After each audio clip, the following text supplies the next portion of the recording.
kita dapat bukan sahaja marilah kita persiapkan diri kita untuk menjadi pemacu kepada kebangkitan negeri kita. All of you Kedahan must stand up and be among the people that the state is waiting for. Jadilah diri kita sebahagian daripada generasi yang dinantikan oleh negerinya untuk memacu ekonomi negeri kita dalam bidang digital ini khususnya. Kalau boleh saya kongsikan, pada tahun 1976 dua orang sahabat baik, iaitu Steve Jobs dan Steve Wozniak. Dua orang sahabat baik ini, Steve Jobs dan Steve Wozniak, 1976. Anak anda semua tak lahir lagi. Okey, saya pun lahir tahun 1973. Long time ago, these two good friends, Jobs and Wozniak, set up a company called Apple. Syarikat inilah yang sebenarnya telah merevolusikan dunia. Dengan apa? Kerana kegilaan mereka. Ini gila yang baik. Ya, dulu kalau orang nak pergi tengok sinema, dia kena pergi panggung wayang. Kalau nak tengok bola sepak, kena pergi stadium. Kalau nak baca buku, kena pergi library. Tetapi kerana mereka, innovations dan kegilaan mereka, semuanya hari ini telah ada di dalam satu gadget dipanggil smartphone. Jadi adakah ia sesuatu yang mustahil untuk dilakukan? Tidak mustahil.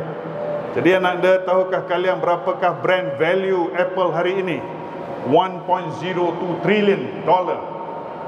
1.02 trillion dollar. Jadi satu jumlah yang cukup tinggi. Trillion US dollar, bukan ringgit, US dollar. Jadi dengan kata lain, kita ingin mengusahakan agar anak-anak daripada bumi Malaysia ini, khususnya Kedah, boleh menjadi sebahagian daripada mereka yang akan mengubah landscape dunia ini dengan kecanggihan teknologi yang ada hari ini. Kita juga boleh menjadi pemacu kepada kebangkitan negeri kita. Baru-baru ini, untuk makluman anak anda semua, kita baru melancarkan satu gagasan besar negeri kita yang dipanggil The Greater Kedah. The Greater Kedah ini bukanlah usaha untuk kita menakluk mana-mana negeri atau negara, tetapi The Greater Kedah ini adalah satu aspirasi kita untuk menjadikan negeri kita signifikan, kehadapan, pemacu kepada segala yang mungkin akan kita saksikan di masa depan. Kita ingin melihat negeri-negeri lain yang ada di sekeliling kita menjadi pelengkap kepada agenda kebangkitan kita sebagai sebuah negeri. Dan daripada situ, anak anda semua, kita akan kembangkan kekuatan kita untuk menjadikan rantau ini pelengkap kepada kebangkitan kita. Kita ingin menjadikan Kedah ini center kepada Malaysia dalam apa juga pembangunan high-tech, dalam konteks teknologi tinggi, dalam konteks sains, teknologi engineering, mathematics, dalam bidang TVET, dalam bidang-bidang yang kehadapan, artificial intelligence, kecerdasan buatan. Dengan kata lain, kita ingin usahakan agar negeri ini menjadi pusat kepada kebangkitan ini. Untuk makluman kalian, hari ini negeri kita menjadi hub kepada semiconductor dunia. Satu teknologi tinggi yang dimiliki, yang menjadi rebutan, menjadi peperangan dalam konteks perdagangan antara bangsa.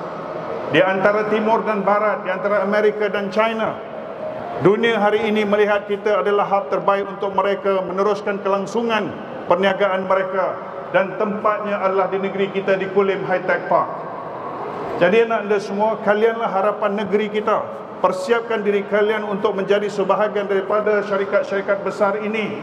Ini melampaui e-games, ini melampaui kepada digitalization biasa-biasa, ini melampaui pada celik IT dan seumpamanya. Ini usaha untuk kita pergi jauh dan menjadi sebahagian daripada ekosistem kebangkitan sebuah negeri dalam memacu negaranya Malaysia. Dan kita dalam 20 tahun akan datang, kalianlah yang akan memacu unicorn negeri dan negara kita. Kalau kita ambil contoh, syarikat seperti Airbnb. Pernah dengar Airbnb? Kalau parents kalian ingin pergi bercuti ke luar negara, antara platform ataupun apps yang dimanfaatkan adalah Airbnb. Ditubuhkan oleh 3 sahabat, iaitu Joe, Brian and Nathan. 3 orang sahabat, Joe, Brian and Nathan. Mereka fikir macam mana kalau orang nak pergi travel, susah nak cari, kalau hotel expensive. Jadi mereka fikir. Kerana mereka fikir, akhirnya mereka mengambil konsep di mana mereka tidak own a single room, tetapi they are the largest room provider di dalam sejarah dunia hari ini. Dia bukan Hilton, dia tak perlu invest $1 million or hundreds of millions to build a big hotel, tetapi they have the largest numbers of rooms in the context of accessible to people who want to access to the facilities. Bagaimana dia create platform, owners of these buildings or owners of these houses or even palace, dia boleh letakkan maklumat availability of their premises untuk orang boleh tinggal dan subscribe untuk dijadikan tempat tinggal ketika mana mereka travel. My point here, my dear students, is actually how you see things out there. Kalau kalian lihat phone ini, ia hanya sebuah telefon. Kalau kalian lihat kertas ini, hanya sebuah selai kertas. Kalau kalian lihat pen ini, hanya sebatang pen. Tetapi pen ini sebenarnya boleh menulis sebuah novel yang boleh mengangkat jiwa bangsanya. Pen ini boleh mengangkat semangat-semangat anak mudanya, sekiranya ditulis dan diukirkan dengan hebat. Telefon ini boleh membuatkan seorang yang tadi Puan Nur Asmah dengan pendapatan RM800, tapi hari ini dengan RM5,000. Kerana apa? Dia telah mengonlinekan bisnesnya di dalam telefon ini. Kalau kita lihat di luar sana, ramai saja orang ingin menjadi influencer kerana mereka nampak peluang perniagaan itu ada dalam konteks online. Tetapi kita kena ada integriti, kita kena ada nilai dan kita kena ada value, anak anda semua. Jadi untuk itu kita harus jadikan diri kita bukan hanya pengguna. Jadikan diri kalian pemikir. Jadikan diri kalian inventor. Jadikan diri kalian orang yang menggunakan akal fikirannya untuk memikirkan ketika mana manusia merehatkan mindanya dan membiarkan orang lain memikirkan untuknya, bermakna dia telah membiarkan orang lain untuk menakluknya. If you get my point, ketika sebuah bangsa, negeri dan negara itu membiarkan orang lain memikirkan dunia ini sepatut bergerak bagaimana, teknologi sepatut berkembang bagaimana, apabila Malaysia membiarkan other nation to think how to chart the direction of this world, we leave it to others to do it, we are subject to their perancangan dan kawalan mereka. Dan kita tidak akan menjadi bangsa, negeri dan negara yang hebat. Tapi kalau kita menjadi sebuah bangsa yang inovatif, inventor, kalian akan lihat sebuah negara sekecil Taiwan, di mana mereka adalah negara kecil. Ketika mana dunia pergi menjadi multinational corporation, Taiwan memfokus kepada sektor small medium enterprise, termasuk dalam bidang semiconductor. Of course berkaitan sains, teknologi, engineering, mathematics as well. Bagaimana mereka akhirnya mampu untuk menjadi satu kekuatan baru ekonomi dunia dalam bidang sains, teknologi, innovation dan seumpamanya. Banyak syarikat-syarikat Taiwan, TSMC sebagai contohnya, adalah syarikat semiconductor terbesar di dunia. Jadi anak-anak pelajar yang saya kasih sekalian, kalianlah masa depan negeri kita. Jangan kita lihat perbezaan warna kulit kita, Melayu, Cina, India, Siamis. Jangan kita lihat perbezaan agama kita. Jangan kita lihat perbezaan bangsa kita. Kita lihat kesatuan kita sebagai anak Kedah, anak Malaysia, mesti berusaha untuk menjadi yang terbaik yang pernah dilahirkan oleh negeri dan negaranya. Will you, anak-anak semua? Bolehkah? Jadi usahakan untuk menjadi anak-anak yang hebat dan terpelajar. Jadi dengan kata lain, saya ingin mengatakan di sini, kita ada 6 trust strategik dalam konteks negeri kita ini. Dan salah satu daripadanya adalah yang dipanggilkan sebagai kita mengusahakan untuk memastikan segala aspek berkaitan dengan tadbir urus kita berlaku dengan cepat, dengan cekap. Jadi sebab itulah dalam agenda The Greater Kedah kita memfokuskan kepada efisiensi. Anak-anak yang saya hormati, tuan-tuan dan puan-puan, ketika mana Korea, izinkan saya kongsikan cerita ini agar kalian jadikan renungan. Andai kata kalian ingin membawa pulang sesuatu daripada program hari ini, apakah yang ingin saya sampaikan akan pesan ini? Ketika mana Korea seperti negara kita lebih kurang 40 tahun, 50 tahun dahulu, Presiden Korea pada ketika itu datang membuat kunjungan hormat kepada Perdana Menteri kita pada tahun 70-an, iaitu berjumpa dengan Tun Abdul Razak. Ketika dalam pertemuan Presiden Korea tersebut dengan Tun Abdul Razak, pada ketika mana Presiden Korea ini bertemu dengan Tun Abdul Razak duduk di meja dia, di pejabat dia. Di belakang meja Tun Abdul Razak ada wall, dinding tu, dan di wall itu tertulis Sesungguhnya Tuhan tidak akan mengubah nasib sesuatu kaum itu, melainkan kaum itu berusaha mengubah nasibnya sendiri. Another, listen to this. If you think you want to be someone that going to change the world, then remember these statements, this sentence. God, Tuhan tidak akan mengubah nasib suatu kaum itu, melainkan kaum itu berusaha mengubah nasibnya sendiri. Lebih kurang maksud terdekatnya surah Ar-Ra'd ayat 11 dalam Al-Quran. Daripada situ Presiden Korea ini kata kepada Tunku Abdul Rahman, kepada Tun Abdul Razak, where do you get that statement, sir? Dari manakah kamu mendapat pernyataan itu, tuan? Maka Tun Abdul Razak kata, from the holy book of Quran. Dia kata kat pegawai dia, copy down, can I copy down that statement? Tun Razak kata, silakan. Dan dibawalah pernyataan itu, iaitu Tuhan tidak mengubah nasib sesuatu kaum, melainkan kaum itu berusaha untuk mengubah nasibnya sendiri pada masa terdekat. Dibawa statement sini anak dia balik ke Korea. Diangkat satu gagasan dinamakan Samuel Undung. Dinamakan gagasan Samuel Undung. Di situlah bangun dan bangkitnya revolusi kebangkitan Korea. Dibangunkan Samsung, dibangunkan Hyundai, dibangunkan Daewoo, dibangunkan Kia, dibangunkan universiti-universiti yang jauh ke hadapan. Ditanam semangat cintakan negara yang luar biasa. Apabila mereka di stesen-stesen minyak mereka di era tahun 80-an, kalau kereta Continental datang nak isi minyak, pump attendant yang bekerja di stesen minyak di Korea itu rasa berat hati nak pergi isikan minyak. Sebab kalau kereta Korea dia berlari to fill up the tank untuk memastikan begitu tingginya semangat sayangkan negara mereka Korea. Apa juga dilakukan, dia punya mantranya, anda semua, ialah speed. Semua benda yang kita buat perlu laju. If you do things fast, you have more hours to do more things. You can improve your productivity because you have more hours. Am I right? When you are doing things fast, you will be more focused and sharp and accurate and timely. Ini dia anda semua. You are focused, accurate, sharp and timely.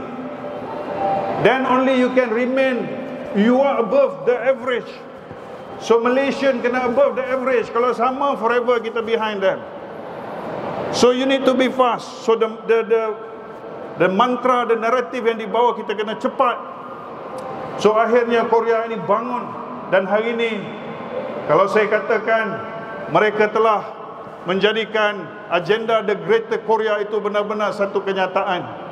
Sebab itu kita lihat dalam mall ini pun ada restoran makanan Korea. Betul? Kita suka movie-movie Korea. Kita suka drama-drama Korea.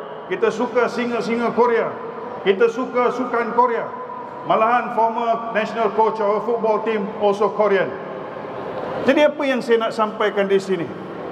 Kalau kita nak jadi bangsa Kedah dalam agenda The Greater Kedah sebagai negeri yang hebat dan nak menjadikan Malaysia sebuah negara yang hebat, jadi kita perlukan anak mudanya. Jadi anak-anak semua jangan fokus main game semata-mata, tapi jadi inventor, jadi technologist, jadi orang yang membangunkan game itu, ya, jadi orang yang cipta game itu. Jadi di situ the dollars, the millions actually there. Kalau hadiah pertandingan biasa-biasa saja, tetapi orang yang ciptakan itu, disitulah sebenarnya the wealth. Wealth inilah yang perlu digali. Wealth inilah yang perlu dicari. Jadi dalam kata lain, saya menyokong penuh usaha yang dilakukan oleh MDEC untuk membudayakan digitalization ini. Teruslah santuni sekolah-sekolah. Ambillah sekolah-sekolah angkat dan jadikan mereka. Banyak sekolah-sekolah di pendalaman yang mana kita lihat infrastrukturnya masih jauh lagi daripada apa yang kita harapkan. Jangan kita tinggalkan mereka ketika mana negara sedang memacu ke hadapan untuk membina sebuah negara bangsa. Anak-anak di luar bandar saja masih tertanya-tanya, manakah pemimpin-pemimpin kami? Manakah teknologis-teknologis kami? Manakah mereka yang dipanggil pakar-pakar dunia yang hebat di pentas-pentas ucapannya? Tetapi ketika mana anak bangsanya di kampung-kampung tertanya-tanya, nanti infrastruktur masih belum ada. Jadi saya bagi pihak Kerajaan Negeri Kedah, tuan, mari kita bergabung, mari kita bersatu untuk merealisasikan satu impian. Walau sesukar mana, walau apapun cabarannya, kitalah barisan yang telah dititipkan oleh Tuhan untuk bersama membangunkan negeri kita Kedah ini, dan saya yakin untuk negara kita Malaysia. Buat anda sekalian, belajarlah sungguh-sungguh agar kalian menjadi sebagai kekuatan buat negeri kita. 20 tahun akan datang, negeri ini kami serahkan kepada kalian. 20-30 tahun akan datang, kalianlah yang akan memacu negeri ini. Dan kami berpesan hari ini di mall ini agar kalian, regardless your race and religion, take pride of our states. Be the pride of our states. Dalam hati mesti ada rasa sayang negeri kita. Di masa yang sama kita ingin menjadi sebahagian daripada cerita kebangkitan negara kita Malaysia. Let the strength come from north. Jadikan kekuatan negara itu datangnya dari utara, iaitu datangnya daripada negeri kita Kedah Darul Aman. Jadi anak-anak sekalian, usahakanlah agar kalian mahir dalam bidang ini, dan usahakanlah agar kalian benar-benar menjadi kekuatan yang dinanti-nantikan oleh negerinya, diimpikan oleh pemimpinnya, ditunggu oleh bangsanya, diharap oleh negaranya. Jadi dengan kata lain, saya yakin dan percaya usaha yang dilakukan MDEC ini adalah sebahagian daripada banyak lagi perancangan MDEC. Jadi saya seru kepada MDEC agar terus memilih Kedah ini untuk menjadi sebahagian daripada rakan strategik yang luar biasa, yang mungkin kadang-kala dirasakan biasa-biasa. Hari ini GDP negeri kita tidak tinggi macam negeri lain. Kita sekitar 51 bilion sahaja GDP negeri kita. Ekonomi kita masih kecil compare the economy of other states in the country. Tetapi kita punya cita-cita anda by tahun 2050, iaitu ketika mana kita melengkapkan fasa pertama kita dalam konteks agenda The Greater Kedah kita pada tahun 2050, kita ingin membangunkan ekonomi negeri kita dengan GDP 576.2 bilion. Daripada 51 bilion nak pergi 576.2 bilion, lebih kurang 100% punya 1000% punya growth. Dengan kata lain, among the things that we need to focus, the economic development definitely come from the digital economy. Jadi di sinilah mari kita susun bagaimana MDEC boleh menjadi sebahagian daripada cerita negeri ini. Dalam kami berusaha untuk membangunkan industrial park, dalam usaha untuk membangunkan tourism industry, dalam usaha untuk membangunkan mining industry. Dan di sinilah sebenarnya MDEC boleh berperanan untuk membantu negeri bersama dengan negeri untuk membangunkan digital economy, dan daripada teknologi ini merentasi segala bidang teknologi. They cut across all industry. Kalau kita boleh digitalization kan segala aspek berkaitan dengan pentadbiran negeri kita, kita akan menjadi sebuah negeri yang dikagumi, dicemburui, dan pada ketika itu kita akan rasa bangga we are part of the success story of the Greater Kedah journey. Boleh anda semua? Jadi sekali lagi, akhir sekali pesan saya, belajarlah sungguh-sungguh. Belajar sungguh-sungguh, jangan buang masa. Jangan jadikan diri kalian anak muda yang tersia-sia. Jadikan anak muda yang dinanti-nantikan oleh pemimpin negeri dan negaranya. Hari ini mungkin kami tidak mengenai kalian secara personal, tetapi kerana kejayaan-kejayaan kalian, seperti mana kejayaan Steve Jobs dan Steve Wozniak, seperti mana kejayaan founder-founder lain yang hebat-hebat, seperti mana kejayaan Sundar Pichai, anak kelahiran India, yang mana tiket untuk pergi ke India, untuk pergi ke Amerika, ketika mana dia nak sambung belajar buat master, ayahnya bergolok bergadai untuk membelikan tiket penerbangannya ke Amerika. Daripada seorang anak muda dalam bidang IT, di mana dia telah membangunkan dan menjadi aset terbesar kepada syarikat Google, iaitu Sundar Pichai. Dia hari ini menjadi CEO kepada Google. Adakah dia orang Amerika? Tidak, dia orang India. Apa yang membuatkan dia boleh menjadi CEO kepada sebuah syarikat terbesar di Amerika? Aset terbesar dia adalah intelijen dia. Aset terbesar dia adalah diri dia. Aset terbesar dia adalah komitmen dan conviction dia untuk menjadikan diri dia terbaik. Walaupun dia datang daripada negara yang jauh mundur daripada Amerika, dan dia hari ini memimpin ratusan dan ribuan para saintis, para teknologis di Google. Dan bayangkan seorang anak muda daripada negeri, daripada negara yang jauh daripada kemajuan, kalau kita boleh katakan begitu. Dan tidak mustahil, many more Malaysian going to lead all these MNCs, and you guys are the generation that we're waiting for. Dengan lafaz Bismillahirrahmanirrahim, saya merasmikan program Jelajah Saya Digital Al-Ustaz. With that, thank you very much. Assalamualaikum warahmatullahi wabarakatuh. 2, 1